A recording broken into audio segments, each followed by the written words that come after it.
This is Solo Travel Talk, the hassle-free travel series. Your solo travel advisor and host is Astrid Clements.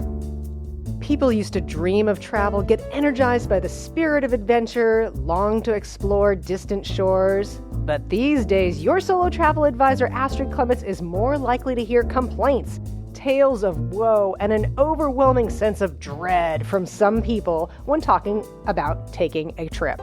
Has travel been ruined by hassle? Announcing the new Solo Travel Talk series from Astrid Clements, Hassle-Free Travel. I'm producer Catherine O'Brien. Welcome back, and let's see if we can't bring some pleasure back to solo travel. Hi, Astrid. It is good to be back, and I think this series is timely and will be well appreciated by our listeners. First, we want to get some things straight. Is travel more of a hassle these days, or is that just a perception? Oh, unfortunately, I have to answer the question is yes. But I'm going to answer it really as a qualified yes. We all know there's so many more people traveling, and then just the sheer number of travelers are putting a tremendous strain on everything that services a traveler. The transportation infrastructure, there is so much more flying traffic now everywhere, not just to specific destinations. It's just everywhere. There's just so many more people traveling. But to these travel destinations, you've got cars, you've got vans, you've got tour buses, the crowded metros. It's unbelievable what has happened with the traffic situation. Yeah. So then you've got the packed airplanes and the larger airports. And really, the flying part of travel is the biggie, is the number one hassle of the travelers. I mean, the security lines, nobody really is used to that yet. And we've been through this really since after 9/11. The mediocre food, the food used to be so wonderful. Canceled flights, being bumped. Flying has become something really to be endured rather than and it's really sad. So that's part of any trip, and unfortunately it does stress people out and it's a hassle. But there's some things that you can do, and I'm going to do a whole podcast on hassle-free flying and just give you my tips to kind of soften the hassle. So tune into that. But then you also have like all these guided tours now, cruises. The cruise ships have become gigantic. I mean, they used to be, reasonably big and whatever, but now they're like, huge. It's like skyscrapers going down. There's just so many people on the ship. And also, like in your tours, there's so much push to go to so many different places, and everybody's in the tour buses, and they have to get up early and put their suitcases out by their hotel room at 5:30. And it's not something that you look forward to every day. Granted, when you're on the tours, you're excited about what you're going to see, and you've prepared yourself to have a great experience. But then what really happens many times is it does create hassles. And really, a lot of the itineraries that you're going to be focused on many of these, what I consider big group tours, are just sightseeing. It's mostly sightseeing, so you don't get as much of a real feel for the culture, the people. You see it in the sights and the sounds, but I'm a big believer in slow travel, and going to too many places on one trip with a lot of people, you're too distracted. You just, you can't absorb it like you could if it was not so crowded with so many people. So this over-tourism really has caused more and more people to question, Catherine, whether travel is worth the hassle. To spend your money and then feel hassled and kind of not have a good time is a problem, and becoming more of a problem because people are not realizing that there are going to be these hassles and they're not prepared for it. But what has happened is that a new phenomenon called staycations have become more and more popular. And a staycation is to visit your city like you are a traveler. Stay in a hotel in the city that you live over the weekend and go to the spa, do some things that you've never done in your own city, and experience where you live on a deeper level. And that is a direct result of people wanting to enjoy travel, but the hassle is just not worth it. But in my heart of hearts, I really do think that people, they do dream about, going places. They want to travel and see exotic things and experience new adventures and cultures. I do think that the desire is there. But to deal with the myriad of the travel stressors and negate as much of the hassle on the road as possible, really, there are key strategies that you can employ that should keep you somewhat positive about traveling, and especially traveling solo. Big, important step to all of this is your pre-trip planning. I mean, you really, by a good planning and doing a lot of planning, you can kind of prepare your mind, your body, and your spirit to get ready for the rigors that a trip will put you through. Because really, unless you just have all kinds of money and time and you can just travel for, like the very wealthy used to do, some of them still do, but after their first year in college or between their high school years in college, they take a break year or gap year. Yeah, a gap year. Or when people used to get married, they would go on extended honeymoons, like 6 months, and they just travel all over at their leisure, etc. But now most people have a certain amount of time, a certain amount of money. You have to get yourself in the right frame of mind. So one of the most important things that you should do before and after, and really during the trip, is to develop what I call the traveler's mindset. Which, Catherine, that leads us to the next question. It sure does. Well, and I also want to say, you did give a hint to the fact that we have a plan for a bunch of very practical episodes that are coming up about dealing with hassle, but this is really the mindset question. So yeah, we are just basically popping the bubble to talk about the underside of travel. Yeah. I mean, they're really not taking to it well, and I don't think the travel industry has adjusted to it quite yet for many reasons. So, and at the end of the show, Catherine, I will list all of our different episodes that we're going to go to, so people will understand how I'm going to break down these different aspects of travel hassle. So that we are going into the very practical, but this episode is all about the mental piece and the sort of the philosophy, if you would.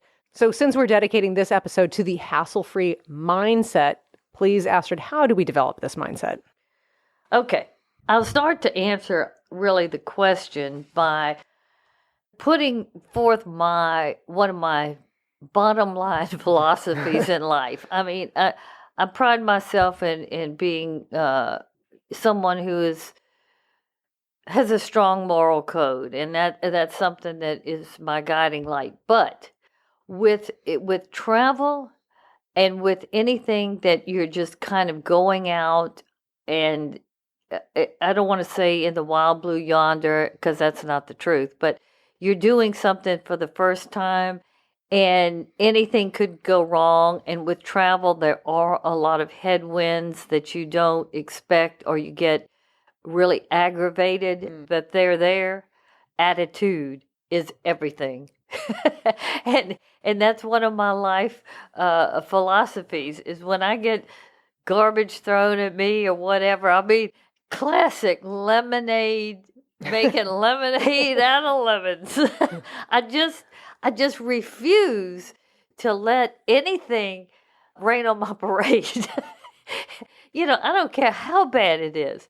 I'm dealing with something right now in my life. I won't go in specifically. That's a real shocker, and it's not doesn't have anything to do with me personally, but it's painful for me.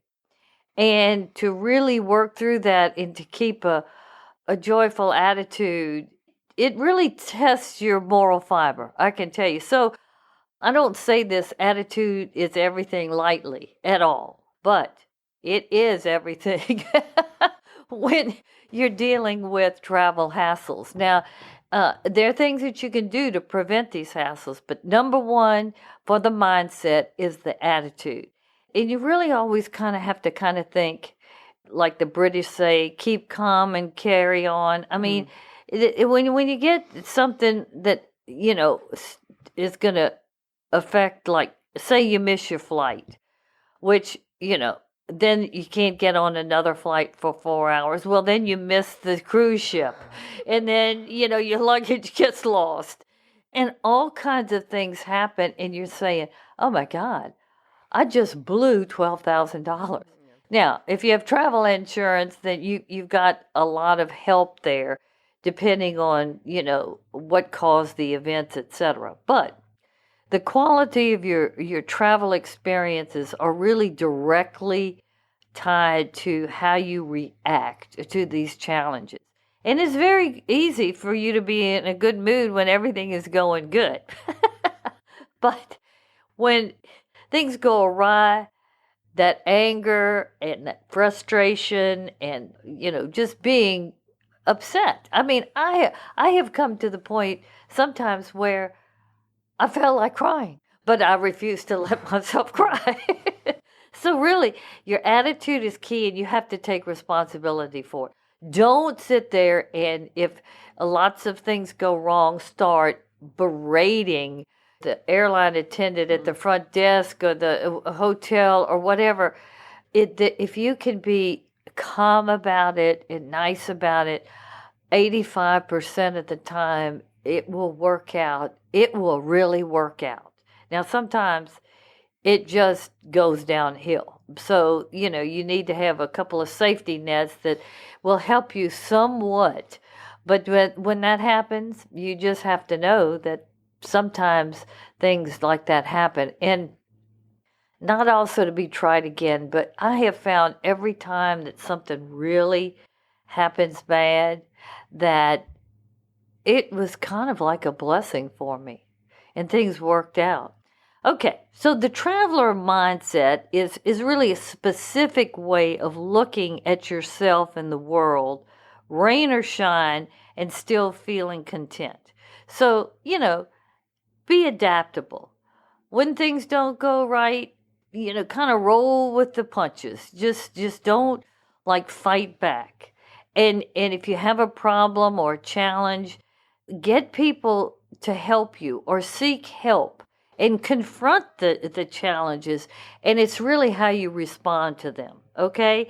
Because, how you respond is basically the best thing that you can do to solve it. And I'll give you one example. And this was one of those out of the blue things that happened to me when I was traveling. I was on an around the world trip that I had put together when I first launched my blog, Astrid Travel Advisor. And the concept of the trip was to go to 7 cities in 50 days, spend about a week in each city, and visit 7 different cultures and do it on an affordable luxury style. And to do it a lot less than if you would go with a large tour group. My trip was longer, and it was about half the expense. So I wanted to showcase how you could do that. Well, one of my stops was Mumbai. So when I was leaving the United Arab Emirates, and I was so excited, I got to the airport really early because I was going to fly on Emirates Air. Some people pronounce it Emiratis, but I say Emirates. I hope that's right. But I was flying business class to Mumbai, and I thought, oh, this is going to be, I've read so much about it and the suites and everything, and I can't wait to do it. So I get there early, and they take you, because I was flying business class, into the VIP area. And I mean, it is something else, especially in the United Emirates. I mean, I was in Abu Dhabi, and I think that's where I'm not sure if they're headquartered in Dubai or Abu Dhabi, but it was like really fine. So I get up to the desk, and the lady is checking my visa and passport. And she said, "Your visa's incomplete." And I said, "What?" She said that I was missing a number on my visa. And I said, "What are you talking about?" I said, I did it online just like they said. And she said, "No." She said, "Let me make some calls." So she tried to make some calls to the Indian embassy or whatever, wherever they could call, and nobody would answer because it was early in the morning. And so after a couple of things, she said, "I hate to tell you this, but you cannot get on the flight." And I said, "What?" I said, "This is ridiculous." Because I had paid for it and everything. And she said, "Oh no, they are strict in India. If you don't have everything, they are not going to let you, deplane. They'll put you back on the plane." So she told me what I needed to do was to go to the Indian embassy in Abu Dhabi. So I thought, well, I'm going to be cool about this. It's just a number. It's no big deal. So I, find a young, he wasn't actually a cab driver. He was kind of like a limo driver. But I talked to him. I said, "Look, I need you to take me here and stay, and I'll pay you a flat fee. I have this luggage. I need it. I want you to make sure that it's all safe and that kind of thing." He said, "No problem." I was very lucky. I got a really nice kid to stay with me, because this is, not only did I go to the embassy and wait 3 hours and get up to the desk, and the person said, "We don't process these things here. You have to go to a special processing office." So then then by now it's about 12 o'clock in the afternoon. So he said, "Go here." So I, me and the young guy, we go traipsing off to another place. And so I get there, and I have to wait another hour to talk to somebody. So I finally get up to a gentleman. And, I told him, I said, "It's just a number. Just get somebody to give me a number. I've already paid for the visa and everything like that." I said, "I don't know why this didn't translate, but, I probably did something wrong when I was doing it, but I thought I had done it all right, seriously." And he was very distant, and he said, he said I could expedite it, and if I expedite it, it would be about a week before I knew. And I said, "A week? A week? I have to be in Bangkok after that." I said, "I might as well not even go to Mumbai." I said, and I began to tell, I'm a travel blogger. I wanted to go to India. I mean, I really started. He said, "All I can say is a week is the best I could do." So at that point, I could have just really let it get to me, because, this was my grand tour and everything. It just fell apart. So I got back into the car with my nice driver, and I said, "Just take me to the airport. I'm going back to the airport." And in that cab, I decided, okay, well, what you're going to do is you're going to get to the airport, get on your computer, and Google what cities between Abu Dhabi and Bangkok that do not require a visa for an American citizen. So I did that. Singapore came up. I thought, I've never been to Singapore. I would love to go to Singapore. And I said, I'm going to Singapore. So I began to research the flights, and oddly, it was very reasonable I found Sri Lankan Airlines, so I bought a business class ticket. All I had to do is lose one night at the Taj hotel, which I really wanted to stay in Mumbai. So it cost me, I think, altogether about $1,600. But I ended up making it up in a reduced fee for the hotel that I stayed in Singapore, which was a brand new Westin. And a couple of other cost-saving things happened. So on my total trip budget, it was like only out of whack, I think about $350 or whatever. And I got to go to Singapore, and Singapore is really a utopian city. It is one of the most fabulous, new, well-planned urban metropolises that really work. It's a multicultural city that is clean, that is safe, that is beautiful, that is interesting. I mean, really. So this disaster, this hassle, this ridiculous thing, this number, I could have let it completely throw me off. At first I thought, well, I'll go to Bangkok and then spend 2 weeks in Bangkok. But I really didn't want to do that. And I had, been in Abu Dhabi for almost a week then. And I thought, I've been to Dubai. You were ready. You were ready to go. Yeah. So that is important with the mindset. That's what I'm trying to say. You just have to take a deep breath and try to figure out how you're going to solve your problem. And it came to me. I'm a spiritual person, and I said, the good Lord is helping me. My guardian travel angels are working with me because they know that this was an innocent mistake. But it does happen. And, there are a lot of things in travel that just come out of the blue. And those are usually the biggies, okay? Because the things I'm going to share with you in the, latter part of the show to help you are things that make common sense that you should do that you didn't think of. But it's these big zingers that come out. So that's when you really have to have the right frame of mind. Plus, part of the traveler's mindset is to be very open-minded and to really kind of try to see things as they really are without prejudice or without judgment, because all cultures have something authentic and something deep and soulful in them. And, just because they're so different from yours, don't let too much of what you're used to make you negative or make you stressed out or whatever.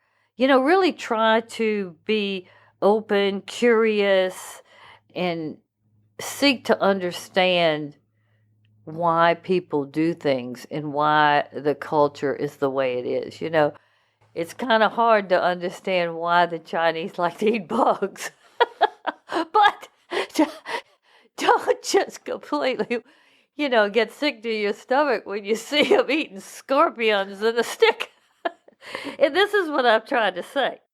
Now, to make the cognitive and the practical leap, once you've kind of gotten the overall mindset, you got to get to the next level, how to not let the hassle get to you. And this is where the real challenge is, okay? So here are my strategies or tips to helping you develop what I guess Catherine and I have coined or thought about with this particular podcast as a hassle-free travel mindset. And I put here, laugh out loud, if that's really possible.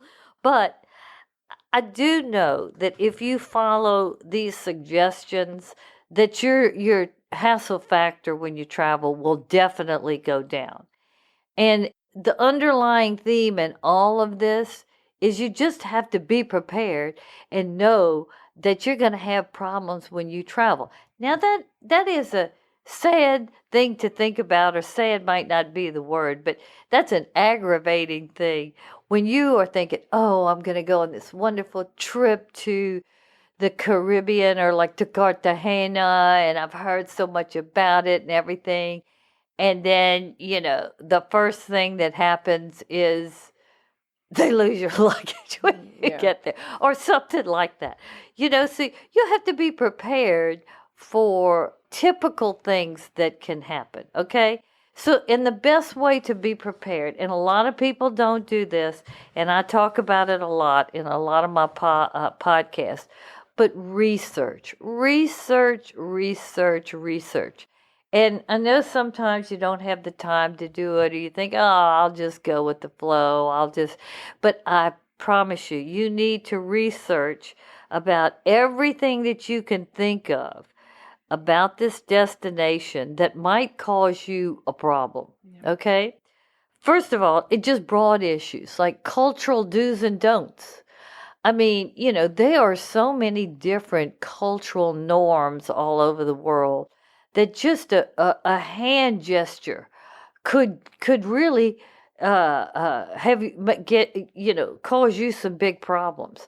So you should familiarize yourself with cultural do's and don'ts before you travel to anywhere that you haven't traveled before. Even in Europe, there are subtleties there that if you know them, your trip will be so much more rewarding and less stressful. If you do these little, like I had this one, I talked about, eating in France and do's and don'ts, and I talked about cutting the top of the point of the cheese. Oh my God! Please don't do that. That is such a no.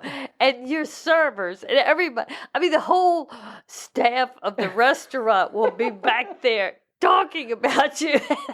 They will avoid you, and they'll like hold their nose almost when they. But it just, so I know I'm kind of making it. You have permanently put that in my head, by the way. Look, I didn't even know it. And so I will never do that. Because I could innocently do that, especially if I only want a little bit, don't cut off the point. So, okay, cultural do's and don'ts are really important and can turn into some kind of hassle or stressor if you don't know it. Your transportation. Now, as a solo traveler, this is very important that you really do think about this. How are you going to get from point A to point B on the things that you want to do? When you land, and how are you going to get to your hotel? You need to plan all that out. A lot of people say, oh, well, I'll just, catch a taxi in, or, maybe I'll use some livery service or something like that. But you really need to think about it all, because that can be something that it's nothing like feeling lost or feeling afraid because you don't like who's driving you around or whatever. So you need to think about that and how you're going to do it. That leads me to the safety planning. That's another thing. You need to think about what are the things that are going to make you feel unsafe, and what do you want to do about it before. I mean, some people, they're very uncomfortable still sleeping by themselves in a hotel room, especially with the card, key, access, etc. And I talk about, just get one of those little door wedges. I know that sounds kind of weird or like archaic, but they work.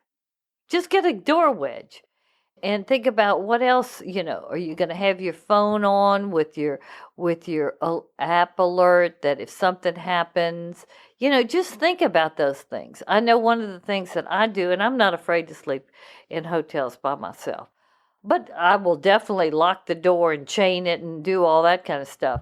But I do have my phone and I have my purse there right by my bed, that if anything happens, I know where that passport is and I'm going to slug the purse or whatever.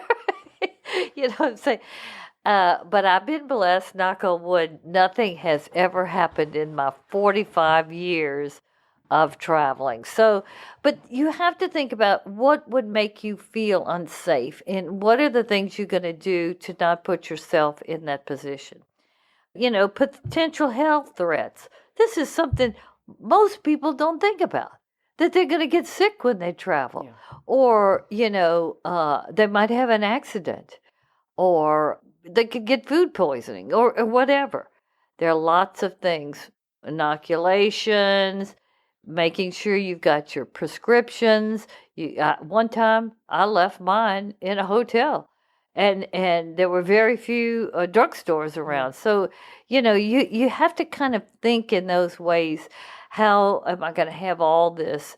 And if something happens, I've got to fall back. That's basically it. Appropriate travel wear, not only just for the climate and comfort, but for the culture. I mean, there are a lot of things that, especially for a solo traveler, is very important that you are dressed that doesn't draw any attention to yourself. Your tech-specific needs. I mean, you need to know all the different things.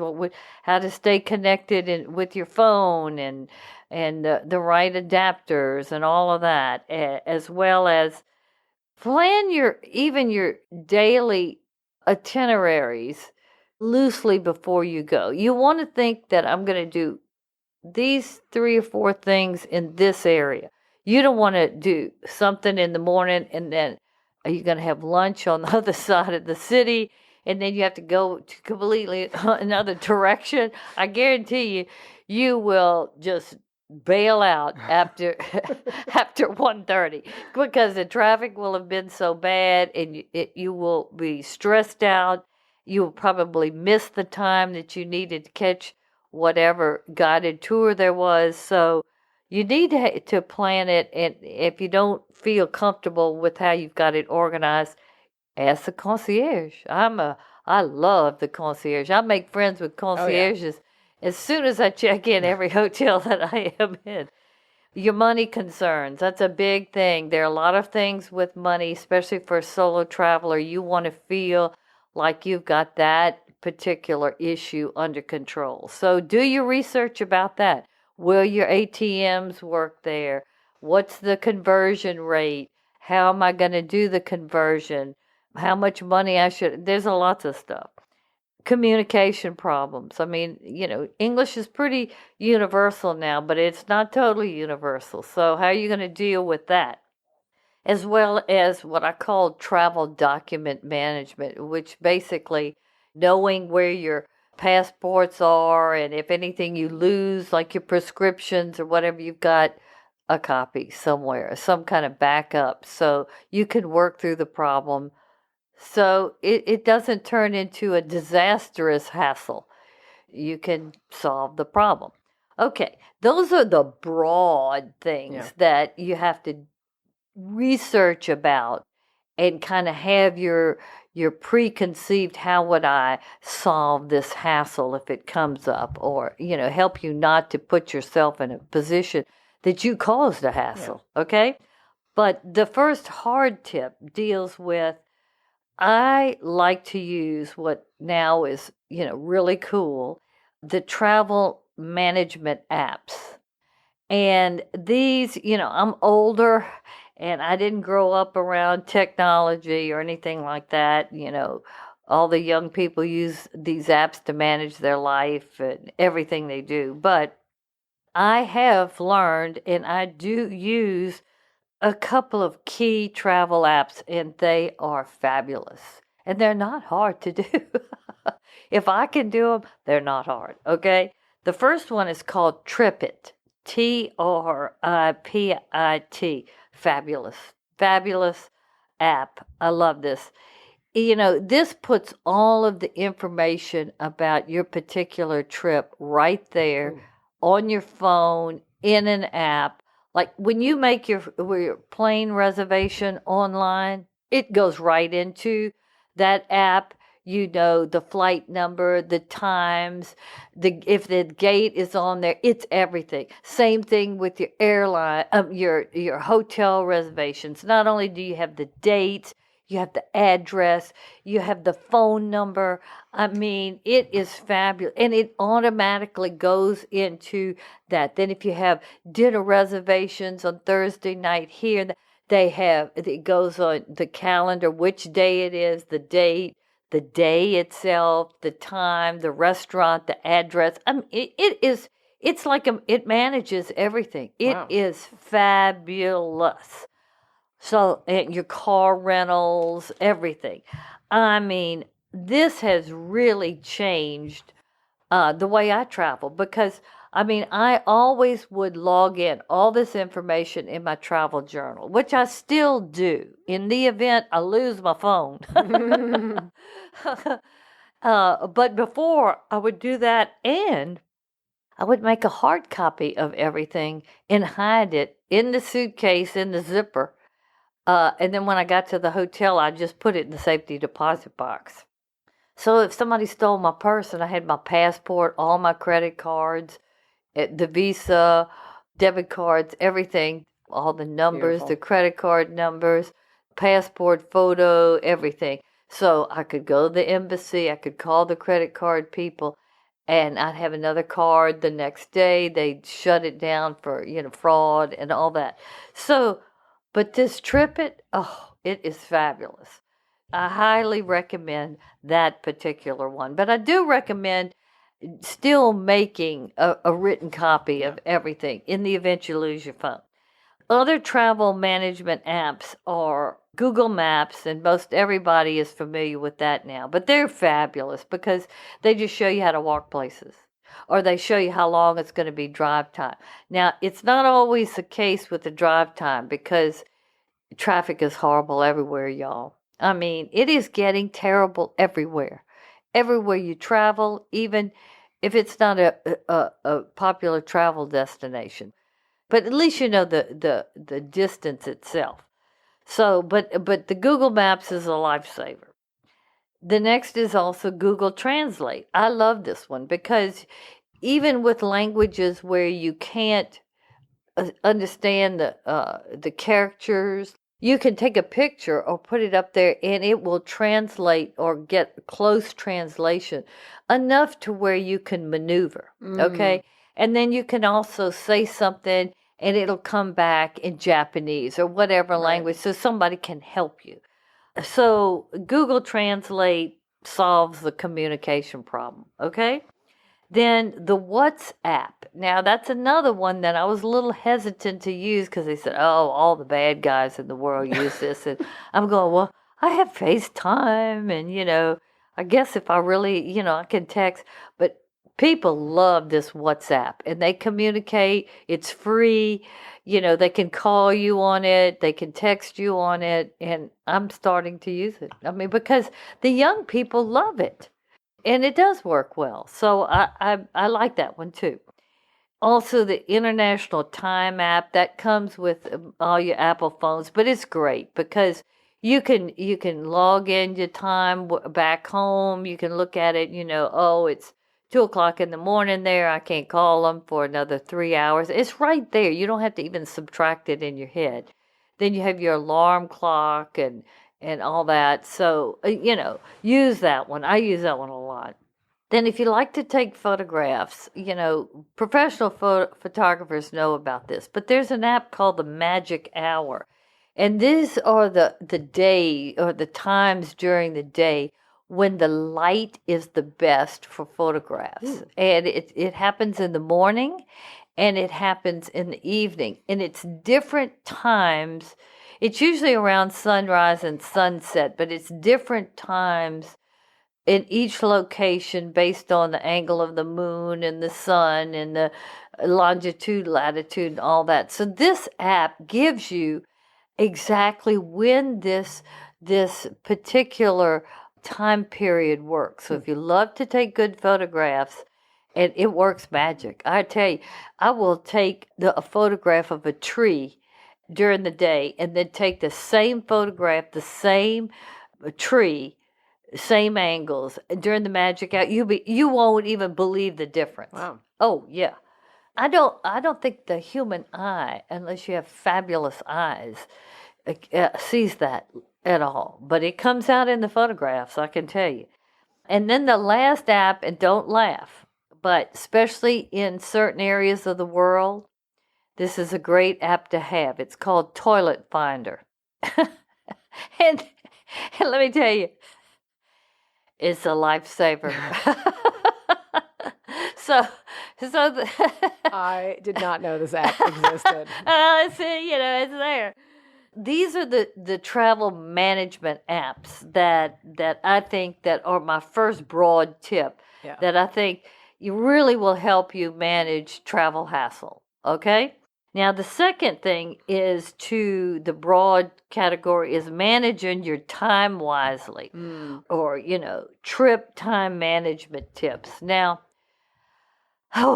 this one is kind of hard for me because I'm the type of person, I love to talk. I love to go with the flow. I mean, if I'm shopping, oh God, don't tell me that I have to stop within 5 minutes. I'm going to figure it out, But let me tell you, when you travel, you don't need to have that kind of like manana mentality or, time is whatever, relative, because it's not. And it can cost you a lot of money, and it can make the hassle factor be a complete volcanic eruption. It really can. So the first thing is when you're going somewhere and you're flying somewhere, leave. If it typically takes you an hour to get to the airport, leave an hour and a half, an hour, 45 minutes, or even 2 hours early rather than an hour. Make sure you check to see what the traffic is. But it's so much better to leave a lot earlier and do some things in the airport than it is to say, oh, well, I don't want to sit in the airport. I'm going to, it only takes me this. And I used to be like that all the time. I'm telling you, I would cut it down to the last second. And it nipped me in the you-know-what a couple of times. And it's dumb now to do it because of all of the people that are traveling and what can happen on the way to the airport and everything. And all that up, that builds that little stress, this stress, that stress. People start little not panic attacks, but feeling like it's coming on. So don't do that. Just leave early. And like, if you're going internationally, they say that really you need to get to the airport 3 hours before your flight. And domestically 2 hours before your flight. So if it takes you an hour to get to the airport, say leave an hour and a half earlier, or maybe 2 hours earlier, really you're on your way 4 hours before the flight takes off. Because you get there, you have your time at the airport, you can grab something to eat, maybe buy a book or whatever, then go through the security line. It might be quick, but it might be horrible. I mean, I have actually missed a flight because of the security line was so bad, and I got there in plenty of time.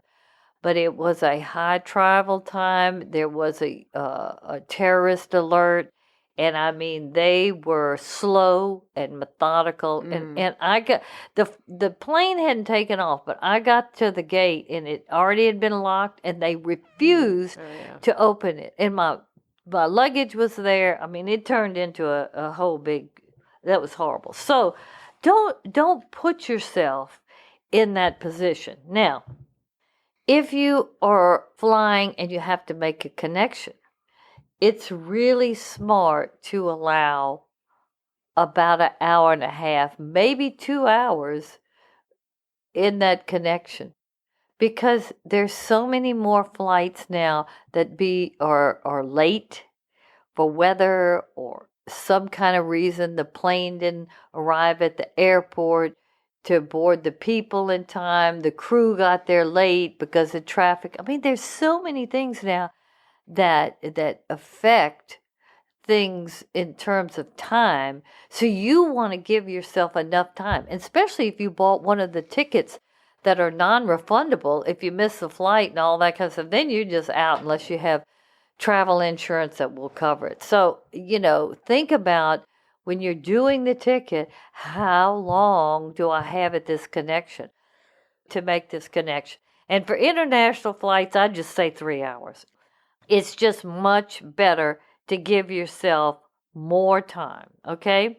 Then you also, if you're having a connecting flight, try to get your luggage checked all the way. And you can do it internationally if you stay on the same air carrier. But a lot of times, if you're not on the same air carrier, you got to get your bags and then you got to recheck them. I experience this sometimes when I fly out of JFK. I'll leave from New Orleans on JetBlue. Like if I fly JetBlue to Ireland, or they'll do my bags all the way through. But if it's Air France or whatever, I got to go get my bags and then check them in at Air France and all that. And if you don't have enough time, it's going to be bad. Hassle, okay? So try to get them to check it all the way through. If they can't, you got to know you have to have enough time, okay? Okay, let's see what else do I have here. Okay, yeah, start your day's itineraries when whatever you're doing opens. Try to miss the crowds, at all cost. But don't get there too early, because I can tell you, I've even done that before, and they don't open until, and like in some places in Europe and other areas of the world, 11 o'clock is like when they get it going. So if you get there at 9 o'clock, you go to Starbucks or whatever, you're raring to go, you want to be there, beat the crowd, well, you're going to be sitting there until they open. So just make sure that you discuss it with the concierge and then know if you can get there by walking, or if you're going to use an underground or some kind of, taxi or whatever. So, figure all that out, but still try to get there when it first opens. And it's not too bad if you can time it to where at the end of the day, but you want to give enough time to where you can see what you want to see before it closes. Okay, so basically missing flights because connections that are too short are definitely costly, and visiting places that are too crowded or, closing on you. And I'll never forget, I went to the foundation of Louis Vuitton, or that new beautiful museum that they've done in Paris. And I thought it was going to be open a lot longer. I had 35 minutes to see it, and it was sad. I just tore through there like the Tasmanian devil. And then I got to walk around outside, which is a beautiful park-like setting. But still, that was my bad. So time management is important. That's what I'm trying to make. And think about this and how you're going to manage it. And discuss it with your concierge and how long he thinks. And you might not really know how long certain things are. And then when it get messed up, you're going to miss things. And then that's going to make you disappointed and all that kind of stuff. Okay. The third broad category are my tech tips. Bottom line is you got to know your electrical voltage. The plug might look the same, but it's double the voltage, and you can turn on your curling iron or whatever, and if it doesn't fry and blow up, your hair is going to completely break off, and that's happened more than you think. So know that, okay? Then, of course, you've got to get your adapters. There's great adapters now, and I have a marketplace on my website. Just go to AstridTravel.com and then hit the marketplace. But I have some really cool adapters on there that has gobs ahead. So if you have one or two of those, you're rocking and rolling. There's another thing that is in my marketplace that's really good. It's a strip where you can put a lot of different plug-ins, and it goes into the right, if you've got all American plugs, you can plug into this, but the big head that goes into the wall, this thing is great. I'll put a link in the show notes. Oh, no, this is really good. So First of all, just the basic electrical types of issues. So you need to, know that you've got the right stuff. And if you don't, you just have to go buy it. And I bought it a lot. Or I'll ask the front desk, has anybody left? Do you shop the lost and found, Astrid? Sometimes. I'm a pro at this, but I'm not perfect. But I've got that traveler's mindset, and I'm just a happy traveler. And if I have a problem, I always just say, look, could you help me? I mean, I thought, and I'm pretty lucky in I solve my problems. Then also you need to carry power banks. You don't want your cell phone to run out of juice. And I can tell you, when you travel, it just seems like in so many countries, my phone goes down so much quicker than it does where I live. So be prepared to have 2 fully charged power banks with you at all times, because you don't want your phone to go out, because that is your connection to civilization, to safety issues, to if you lose the phone, you lose TripIt. You can't text. It's terrible. So don't let that happen to you. You can't take any photos. That's a real bummer for me, and it's happened to me before. I usually bring 4 of them, and I always have 2 every day with me, but I'm always charging them all to make sure that I've got, 2, because even those power banks, they run out faster. Yeah. It's amazing. I don't know why it's different.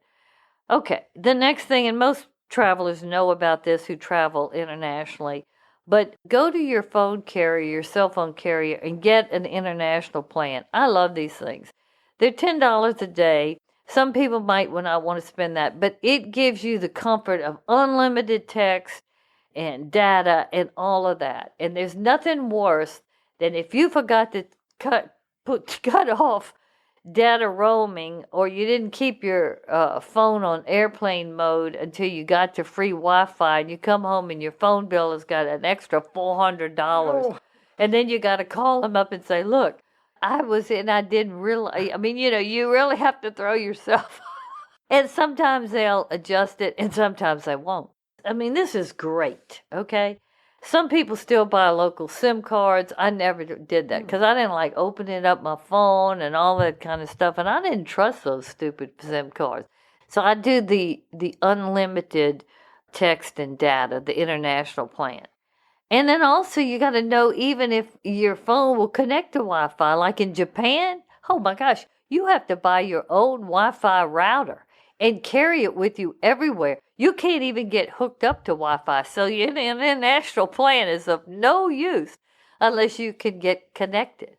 You got to be prepared for all of that. And, I know people who haven't been prepared, and it costs you money and it aggravates you, okay?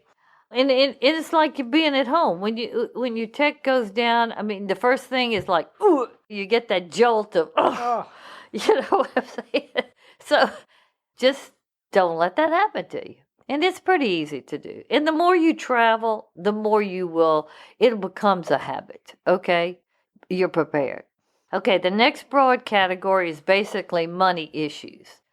And some of these, you pretty well kind of know if you've traveled, and some of them can shock you when they come up. One of the things that a lot of people don't realize is if they bring cash, like say they bring $100 bills or even 20s, and those bills are old or dirty or marked, you cannot get them exchanged, especially in some countries like Russia. I'll never forget, I think I brought $1,000 for a week trip as an emergency fund when I went to Russia the second time. And I went to the bank right around the corner to change it, and the woman would only change $280 of all of that. She said because all these other bills were too old, damaged, or whatever. So I've written a whole blog post, and it's a pretty popular post about don't leave home with old money. what you need to do is go to your bank about a month before you leave and tell them how much you want, and you want it in new bills, new crisp bills, and they'll get it for you. So you bring those, and you can get them changed anywhere. Well, I think you can. I don't think you'd have a problem with that. But that's how you don't get yourself in a pickle. You think you've got your emergency fund covered, or the money you want to spend on just cash per se, and you can't, okay? That leads me to talk about debit and the credit card ATM machines. Like in Russia, all around, they don't jihad with, a lot of banks and systems that we use in America. Now, they're key ones in key hotels or key places, but it's not like everywhere. Most of their ATMs are on a whole different kind of system. And this happens in other places too. So you have to know about that compatibility to know how much cash, real cash, you need to bring. Because don't think you're just going to go and, I'm going to use my debit card and credit cards. Oh, it really can get you in a bind. And if you're a solo traveler, oh my gosh, it changes the dynamics of your trip. You want to research that and be prepared. Then, of course, you have to figure out how much emergency money you want to bring. The ATMs typically are much more, or you get more for your money. Your exchange rate is better than the airport kiosk. So what I do when I land anywhere, like if it's in Helsinki or wherever, I'll ask, where's ATM machines? And I'm trying to find an ATM machine to get, say, $250, $300 in my wallet on the way to the hotel. So I have some money that's their money in the event that I would need it for some reason. Plus, I already have some money when I get to the hotel. But if you can't find an ATM machine in the airport, just go to the kiosk, suck it up, and get you some cash. Don't have your wallet with no hard currency from that country. Yeah. Just don't do it, okay? Then, you need to try to figure out how much cash you want to carry around every day, depending on what you're doing, and not too much and not too little, okay? Another thing is keep all of your receipts. I know lots of people don't like to do that unless they're, travelers that have done a lot of business traveling. But I keep every receipt, and what I do is I go to the concierge or the front desk and I ask them for an envelope, and I just put all my receipts in there, because when you get home and you check your credit card bill and you see the $600 charge or whatever, charged twice, because, a lot of times it's, your card isn't swiping, and they're swiping it like 5 times. You go, ah! But if you have the one receipt that they give you, and all the credit card companies know that this happens, or, there could be a malfunction with technology, and then it kicks in and it goes through 3 times. If you have the receipt and you have some proof, then it's very easy. Otherwise, they have to do lots of research and all that. And you usually come out of it, but keep those receipts, okay? Then alert your bank before you're leaving, if you're going to use your debit card, and the credit card companies, tell them where you're going to be, etc. So, they don't stop because of fraud charge, and they'll do that. And I've even had them do it in Russia when I called them, because they're tough. Sensitive, yeah. Yeah, they're tough. And one app I forgot to talk about in the travel management is the currency conversion app. Ooh. But, those are real good, because some of the countries have these weird conversion rates, and you think you can do them in your head or your calculator, but it's better to do it, because, boy, when you miss a zero or you put in, you're going to get a bill, and it wasn't $10, it was $100, or 10,000 versus something. You don't want anything like that to happen, because you will be, like, on the floor screaming. Man. Oh, so those currency conversion apps are great. Then the last thing is really carry backup credit cards. I usually carry two, the American Express. I like the Platinum because I get all these different, perks. And the Chase Sapphire is real good too, the Visa. So I carry a Visa and an American Express. I like to use my American Express the most because I pay it off. So I don't have this big balance or anything like that. And I can do it in the others. But I just am an American Express person because I've had it for so long. But a lot of vendors don't take American Express all over the world. So the Visa is very good too. So those are my basic money tips. But I can tell you, as a solo traveler, when you have money stresses, that starts to really affect everything. So that's very important as we're talking about the hassle-free mindset and to maintaining that. Okay, transportation and logistics. I've talked a little bit about it, but I personally hate taxis. I hate them. I shouldn't say that. I don't hate anything, but I do not like to get into taxis because that is the only time I've really ever felt a little bit like, oh my God, what happens if something happens? This is really, so I try to avoid taxis at all times. So I try to walk, I use the tube, and if I have to use a taxi, I like to get the hotel to get it for me. I use them though. I can't say that I don't use them, but I try to minimize how much I'm going to use them. So you need to work out how you're going to get around. And like with your airport, you need to know how you're going to get to the airport, especially if you have a very long flight and you're tired. There's nothing better than a livery service there to pick you up, or if the hotel has it. Now, I love Black Lane. I use them.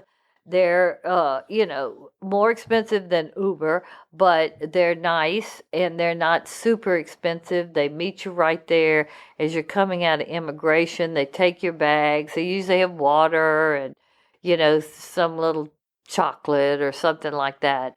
And I like that service very much. So I spend money on that. If I can't get a shuttle into it, or I know how to catch the subway or the light rail or whatever in, I like Black Lane because I want to know that I'm going to get to my hotel and I'm not going to have that bad feeling.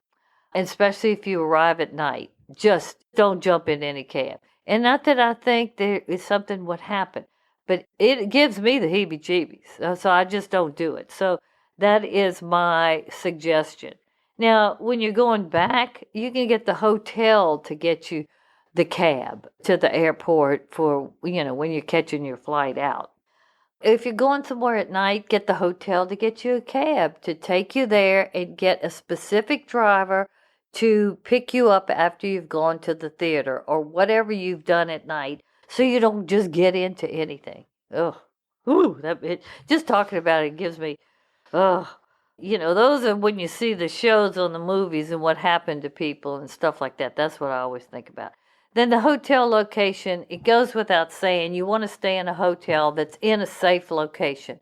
And most 5-star hotels and, 4-star hotels, for the most part, all over the world are in safe locations because they wouldn't spend that much money in a hotel that was in a poor location. Now, a location can deteriorate, but you want to kind of try to discern that before you book. And of course, you'd like to book a hotel that's close to most of the things you're doing, so you can walk and that kind of thing. So central location, safe location for your hotel, okay? Because that's really your home away from home.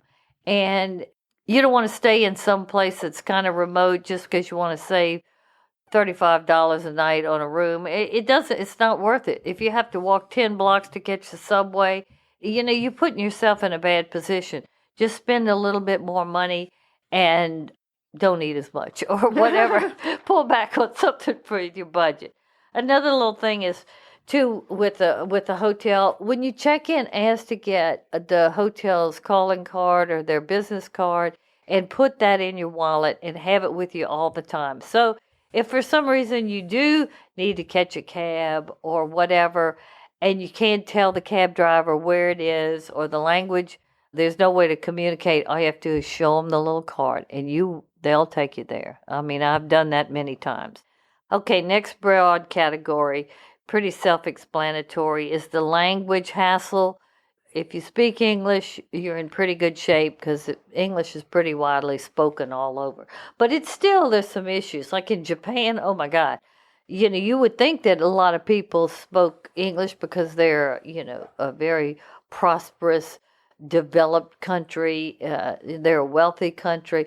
Oh no. I mean, and then they use the caricatures. I forgot what you call those. Kanji? Yeah, the kanji. And I mean, you're just completely, and you can't, they look at you, they smile, they kind of, and so you need to get that language app and be familiar with how to use it so you can maneuver easier. And then also have these handheld gadgets. Now, a lot of people like them. They'll talk into them and it comes back in the language, and then the other person will talk into it, and then it comes back in English. I mean, Google Translate can do that too, but have a way that you can figure out some of the words that you can't figure out that just seems logical. So get one of those apps. And then learn a couple of just the basic yes, no, please, thank you, hello, that kind of thing. Because even though they know you don't know anything and can't speak their language, it's an icebreaker. If you say bonjour, rather than just coming into a store, and this is like one of the cultural do's and don'ts. If you go into a store in France and you don't say bonjour madame or bonjour monsieur or au revoir or whatever, I mean, they turn from wanting to help you to like there's nobody in the store. I mean, so it's these subtleties. So a few little things will kind of grease the engine. Okay, health tips. Like I said, this is an area a lot of people don't think about. They just don't think about it, especially if they're healthy.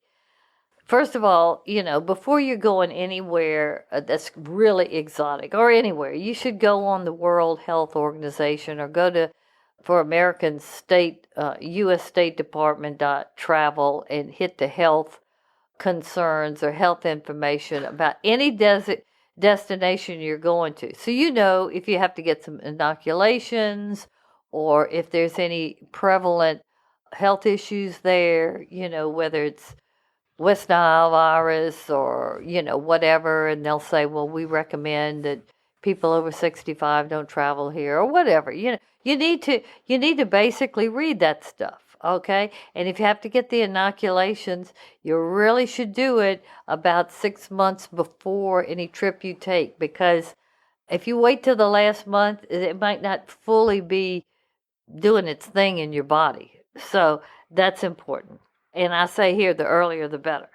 Then check with your healthcare provider to see if you're covered when you're traveling. You're not covered. If you're on Medicare, you're not covered. So you have to know what you need to do to get covered, because you do not want to travel and not be covered for a health event or, for a medical issue. Next is, I think it's always a good idea if you're going for a trip out of the country, especially if it's extended for any amount of time, go visit your doctor before. Just make sure that, everything is A-okay. And that goes with the dentist too. There are a lot of people, well, not a lot, but there are people who travel and they kind of have like their tooth has been bothering them, or maybe they had a little crack and they didn't get it fixed. And then the thing cracks all the way when they're on the road, or their tooth is getting towards abscess. And I mean, they have to go to the dentist. A tooth problem, you cannot travel when your mouth. No. So think about that. Are your teeth in good condition before you travel? I'm serious. And then also, if you do take prescriptions, make sure you have a copy of those prescriptions in your medicine bottle and then take a little photo of them with your phone, and that'll be good enough. But you need to have a copy of those prescriptions. In the event, like I did, is I left it at the hotel. Okay, and then stay hydrated. A lot of people don't think about this. And when you're traveling and you're walking and everything, and after about the fourth day, you just are exhausted. And you think, well, I know I've walked a lot more than, but a lot of why you're exhausted, you haven't drank enough water. Your body needs that water, and I'm terrible about it.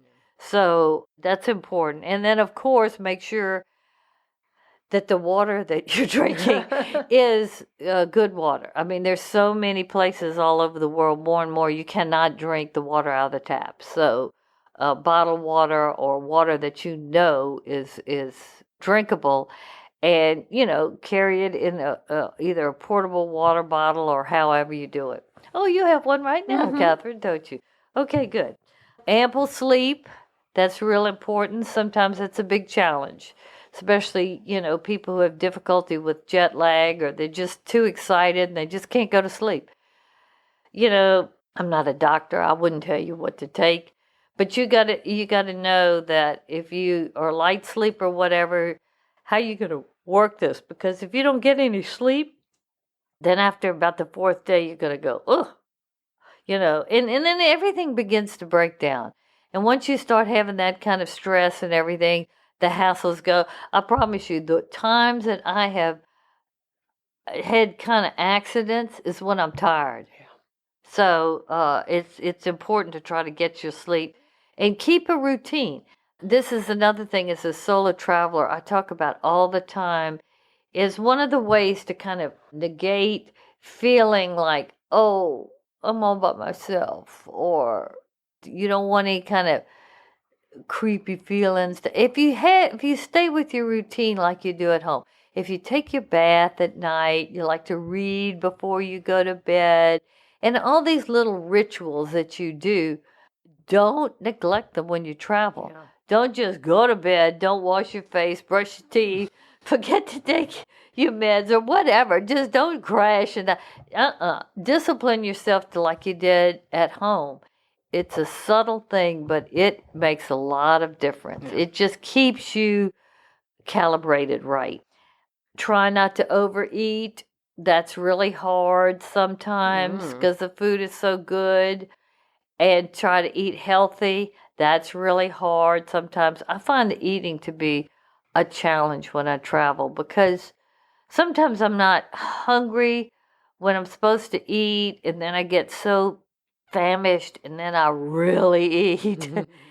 I might have ordered something that I don't really like, or the eating unusual. Or, yeah, it is. It's tough, but it's important because that can weigh on your health. The bottom line for the health tip is just get travel insurance. So if you have something that happens, you can go to the doctor. You don't have to have cash to pay everything right up front. You know how to use the policies. You know what types of clinics or hospital that are approved, and you can get the medical care that you want. And they have all kinds of levels of these travel insurance policies now, but don't leave home without them. You're taking too much of a risk, because they might not admit you to the hospital if you can't pay, and then you could have a stroke or something. I mean, so just don't do it, okay? All right. So getting sick when traveling is a real bummer. So just be prepared, and that will keep the hassle to a minimum. All right. Now, the next one, broad topic, is packing tips. And you think pack right is to pack light. I mean, pack right, pack light. More and more people are getting down to the carry-on and a tote. No check-in bags. And that's really smart to do. There's certain key things you need to do. You have to put your liquids. They have to be 3 ounces, and a clear baggie and all of that. And if you don't have TSA pre-check or whatever, you're going to have to take them out of your bag. But if you can get it down to the carry-on and the tote, you are packed right, okay? Pack at least 1 week before you leave on a big trip, because you're going to need to try on what you're bringing. You're going to need to think about it. And don't leave it to the night before. If you leave it to the night before, you're going to overpack every time. You're going to pack things that you didn't need. You're just going to be frazzed out, okay? So don't do that. And like I said, try the clothes on before you pack, because let me tell you, there's nothing like a stain on something, or these pair of jeans are a little tighter than they used to be. So, do that. Then, of course, you got, pretty much people who travel a lot, they think mix and match and layers and wrinkle-free. Dressing for travel is totally different than it used to be. It used to be a lot more chic and just nicer in certain ways. But now it's really for function and comfort. And comfort, etc. But here again, you don't want to look like slovenly bad. Then multifunctional and comfortable shoes. Oh my gosh. The shoes are so important. And you need to have a couple pairs of them. Ballet flats are really good for going out at night and a couple of things. But they are not good for all day walking. You need some good walking shoes. Wedges can be good to a certain extent, but too much walking in wedges, all right? But they can be good. You can wear them at night, during the day, for certain times of day, etc. And then lots of people love the flip-flops, which I do too.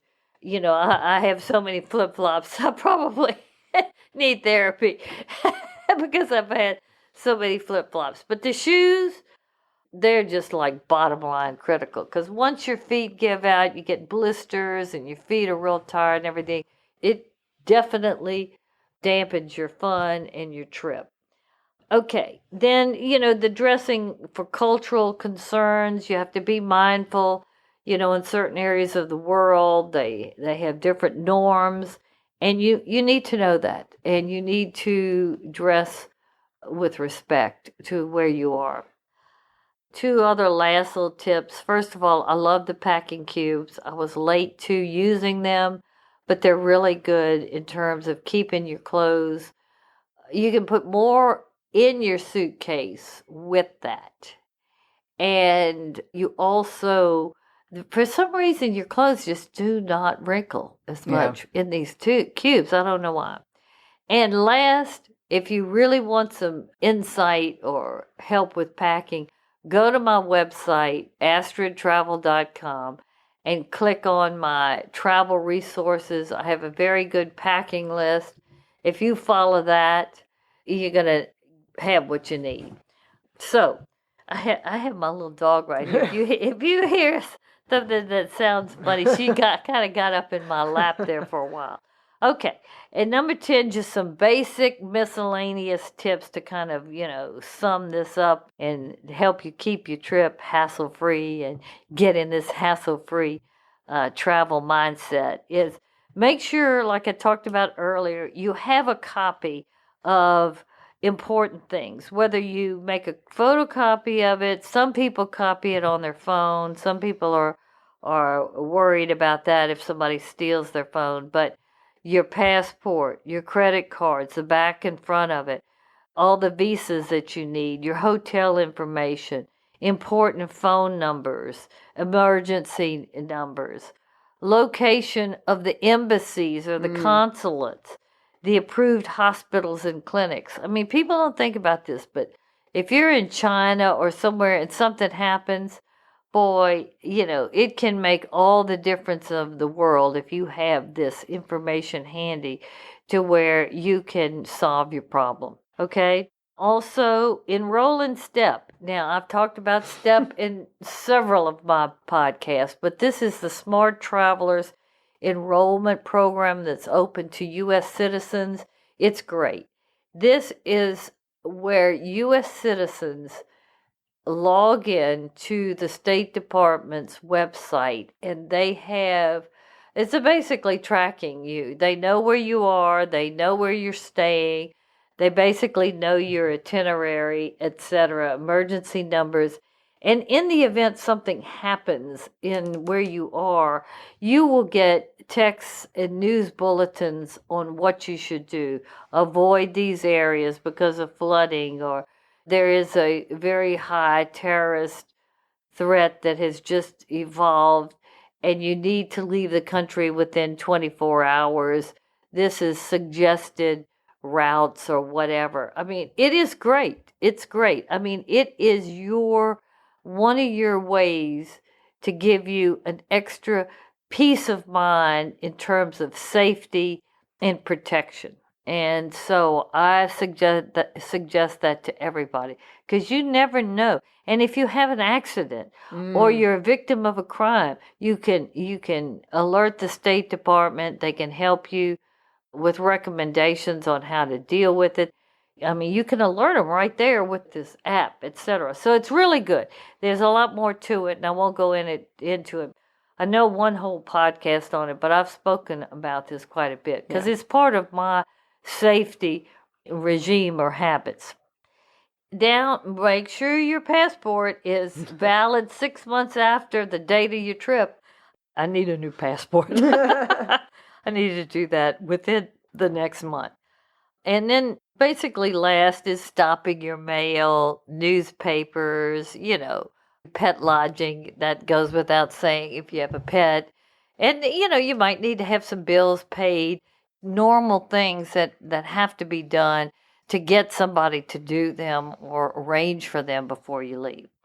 So, Catherine, I know this has been a long list of tips, but I really do think that it will help you maintain a hassle-free approach if you do these tips, because if you leave really almost any one of them out, it can cascade into like a domino effect. It's amazing how that happens.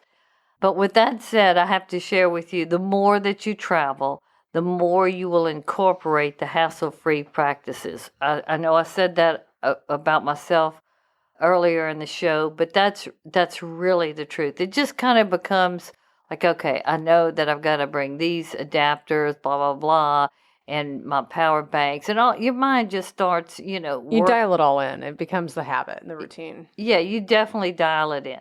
So, this way, if you do that, then you'll be able to cut off most problems at the pass. And if you do have something that gets to be serious, you have the mindset to be able to work through it. So don't stay home. Go forth armored with a hassle-free mindset and continue to travel the world. Okay, Astrid, so you've got us mentally, philosophically prepared, but we have a whole series that is planned out for our listeners. So tell us, what can we expect from the Hassle-Free Travel series? Okay, besides this podcast that really is a basic introduction to the topic on how to be happier when traveling by reducing the hassle factor, because this is the genesis of all of this for Catherine and I when we decided that we wanted to do some kind of a series on all these things that make travel so is how to stay happy when you're traveling. I mean, I have found that being happy is one of the big topics that is on everybody's mind now, whether it's in their daily life or at work or within their family or whatever. Even if people are comfortable and they really don't have anything really to be unhappy about, and they just don't know why they're not happy. I mean, happiness is a big topic right now. And one of the reasons why people travel is when they travel, they seem to be happy, and it makes them happy, or they feel happy when they're traveling. But all these hassles that have become more and more prevalent have taken away that happiness. So that's why we have developed this series, because I wanted to delve into it, and I think that a lot of people, they're thinking about it and they're worried about it and they want to change it. So, that's a little background to, why we created this whole series. So, listeners, this is just the beginning because we have 7 podcasts on this and maybe an 8th. I haven't decided a last one. I know I have a new last one Catherine doesn't know about. She knows about 6 of them, but I think there's one more that's in the oven baking in my mind. Okay, the next one is going to be about the air travel hassle, which, we've titled this. We used to dress up to fly. Air travel hassle. I mean, air travel has become the most unpleasant aspect of travel.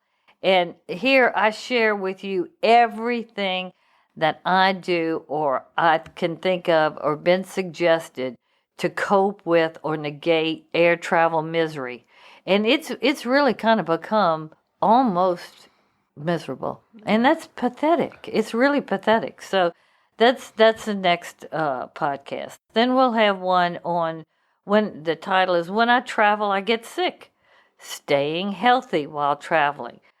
I think this is going to be such a beneficial and informative podcast because I've said this before. Most people don't prepare for health issues when traveling.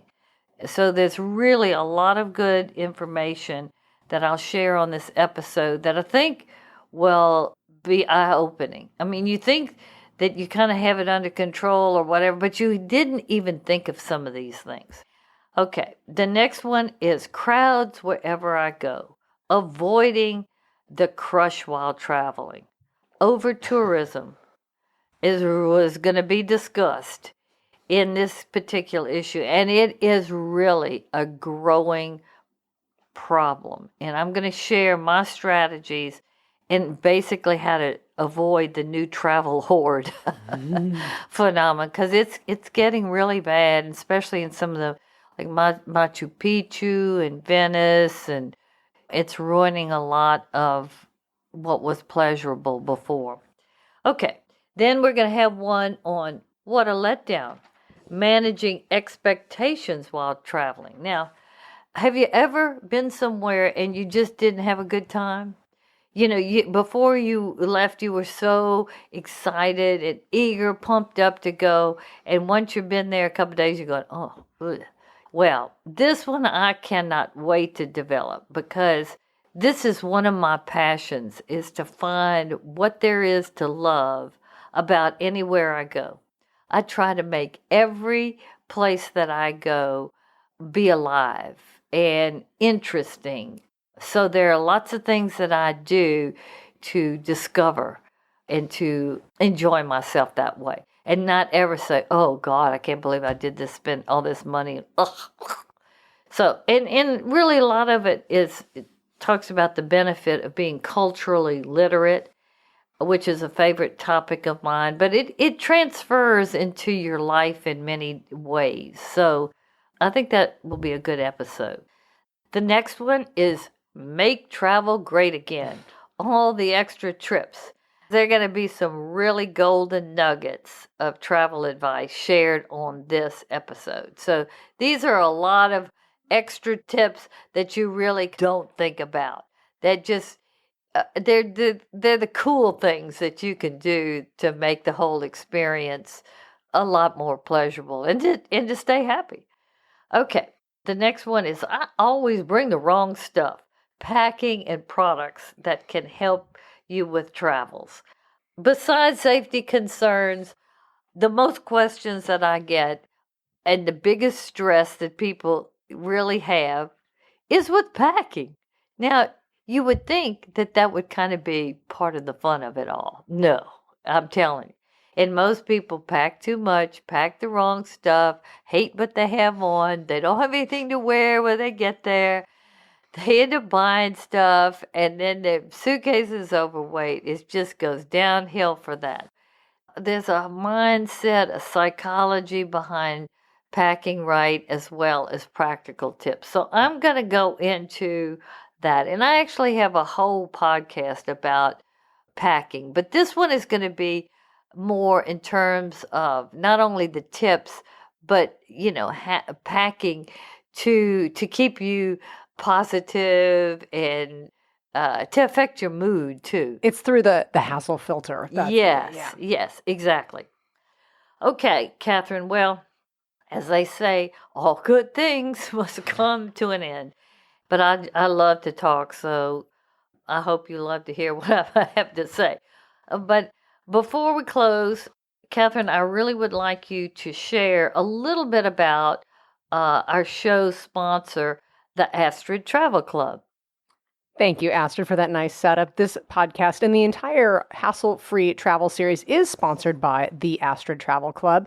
This is a travel club for people who have the like-minded travelers.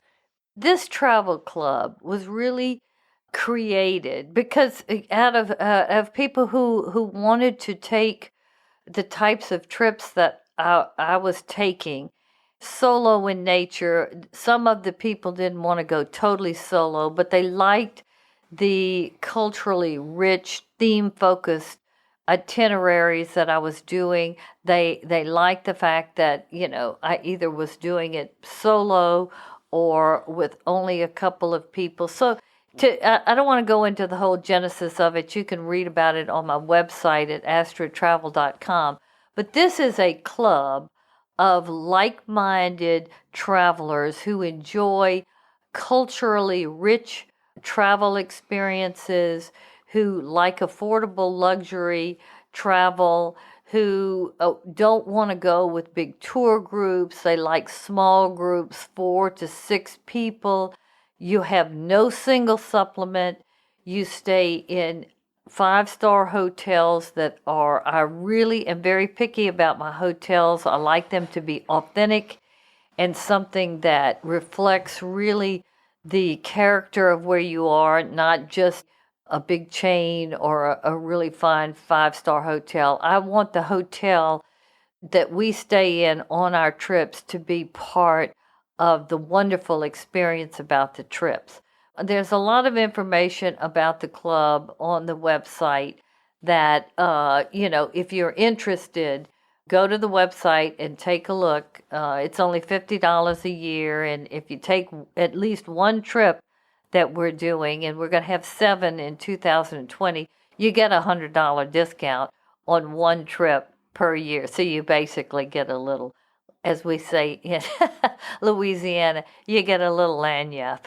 So that's the Astrid Travel Club, and that's who is sponsoring this series of hassle-free travel.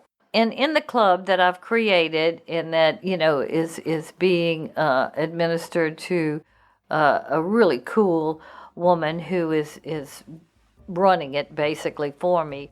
Hassle is one of the things that we are definitely trying to remove at all costs in our trips. Well, we thank the Astrid Travel Club for sponsoring this series, the Hassle-Free Travel Series. I will have a link to the Astrid Travel Club in our show notes, so you can go right there and see if the travel club is right for you.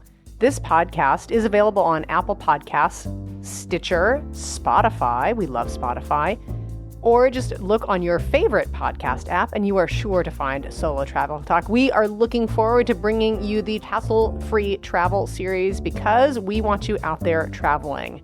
Get rid of that hassle the Astrid way. And with that, Catherine, that's a wrap. Thanks for listening. See you next time. Find Astrid on Instagram, Facebook, and Twitter. All things Astrid, including the Astrid Travel Club and this podcast, are available at AstridTravel.com. Thank you for listening to Solo Travel Talk.